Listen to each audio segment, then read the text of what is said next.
Okay, trying one more time. This time we're in a lower gear, running at 1500 RPM, and only taking a 0.1 inch depth of cut.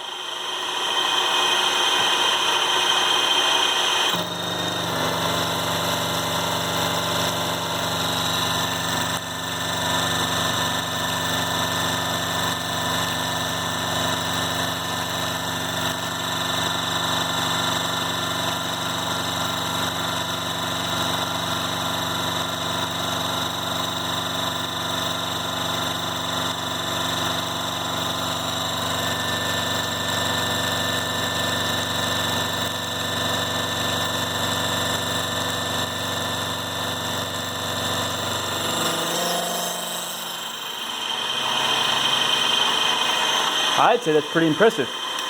Let's go up in Z here.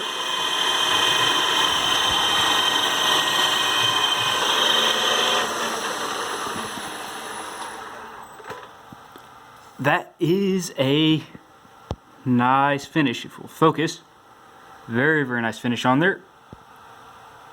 Beautiful finish. That is a nice cutter. I think that would even be useful at that. I don't think that was loading up the machine too bad. Look at those chips. Gorgeous, gorgeous chips.